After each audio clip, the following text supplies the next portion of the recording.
અરે ઓછું નાક પણ અસલી નાક. MDH કાશ્મીરી લાલ મરચાની પાવડર. MDH. નમસ્કાર, સમાચારોમાં હું છું આપની સાથે હિરલ મહેતા. મહત્વના સમાચાર કોમનવેલ્થ ગેમ્સને લઈને કે આ ગેમ્સ માટે હવે અમદાવાદ જાણે કે તૈયાર થઈ ગયું છે અને અમદાવાદમાં તડામાર તૈયારીઓ પણ ચાલી રહી છે. અંતિમ પ્રેઝન્ટેશન કરવામાં આવશે ત્યારે 26 નવેમ્બરે સત્તાવાર રીતે કોમનવેલ્થ ગેમ્સની યજમાનીને લઈને જાહેરાત થશે. વર્ષ 2010માં દિલ્હીમાં યોજાઈ હતી કોમનવેલ્થ ગેમ્સ. 15 વર્ષ બાદ ભારત ફરી બનશે યજમાન. 26 નવેમ્બરે કોમનવેલ્થની યજમાનીને લઈને સત્તાવાર જાહેરાત.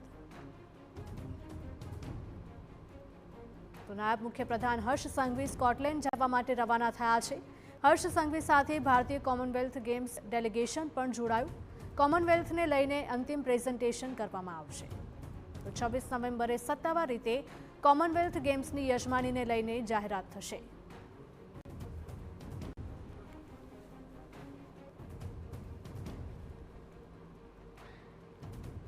કોમનવેલ્થ ગેમ્સ માટે અમદાવાદ જાણે કે સજ્જ બની ગયું છે. નાયબ મુખ્યપ્રધાન હર્ષ સંઘવી પણ સ્કોટલેન્ડ જવા રવાના થયા છે. હર્ષ સંઘવી સાથે ભારતીય કોમનવેલ્થ ગેમ ડેલિગેશન પણ જોડાયું છે. કોમનવેલ્થને લઈને અંતિમ પ્રેઝન્ટેશન કરવામાં આવશે. 26 નવેમ્બરે સત્તાવાર રીતે કોમનવેલ્થ ગેમ્સની યજમાનીને લઈને જાહેરાત થશે.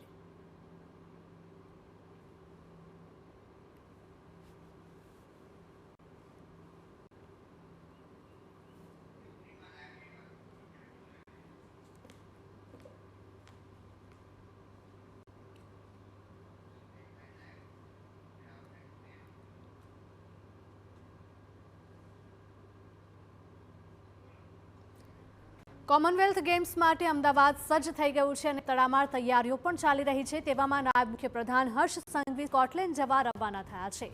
હર્ષ સંઘવી સાથે ભારતીય કોમનવેલ્થ ગેમ ડેલિગેશન પણ જોડાયું.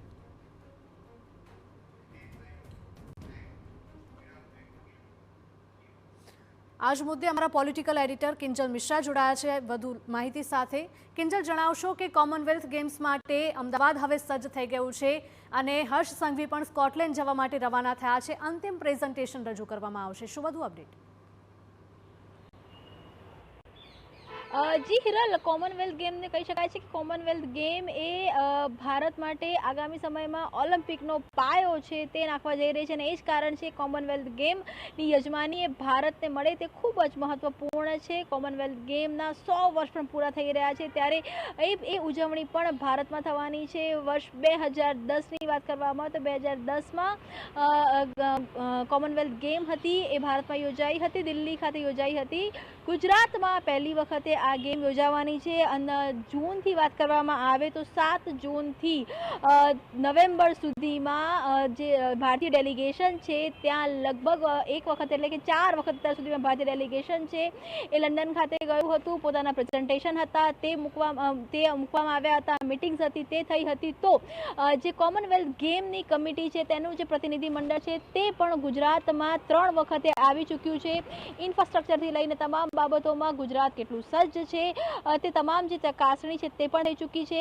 જો કેન્દ્રીય કેબિનેટની વાત કરવામાં તો કેન્દ્રીય કેબિનેટ દ્વારા પણ 3 મહિના પહેલા જે યજમાનને લઈને પ્રપોઝલ છે તે મૂકવામાં આવી છે. કહી શકાય કે સેટ ઇઝ રેડી અને ખૂબ જ એક્સાઇટમેન્ટ પણ છે.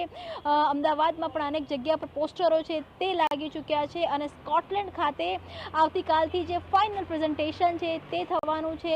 26 નવેમ્બરે સત્તાવાર રીતે દાવેદારી છે તેની જાહેરાત છે તે થવાની છે. હર્ષ સંઘવી સાથે વાત કરવામાં આવે તો જે ભારતીય કોમનવેલ્થ ગેમ માટેનું જે ડેલિગેશન છે, જે કમિટી છે, જે પીટી ઉષાના નેતૃત્વમાં જે કમિટીની રચના કરવામાં આવી છે એ તમામ જે સભ્યો છે તે ફાઇનલ ડેલિગેશન માટે જઈ રહ્યા છે અને લગભગ 15 વર્ષ બાદ ભારતમાં કોમનવેલ્થ ગેમ છે તે યોજાવા જઈ રહી છે અને 26 નવેમ્બરે તેની સત્તાવાર જાહેરાત છે તે થશે. બિલકુલ કિંજલ, માહિતી બદલ આપનો આભાર. તો કોમનવેલ્થને લઈને અંતિમ પ્રેઝન્ટેશન કરવામાં આવશે. તડામાર તૈયારીઓ પણ કરવામાં આવી રહી છે. 26 નવેમ્બરે સત્તાવાર રીતે કોમનવેલ્થ ગેમ્સની યજમાનીને લઈને જાહેરાત થશે.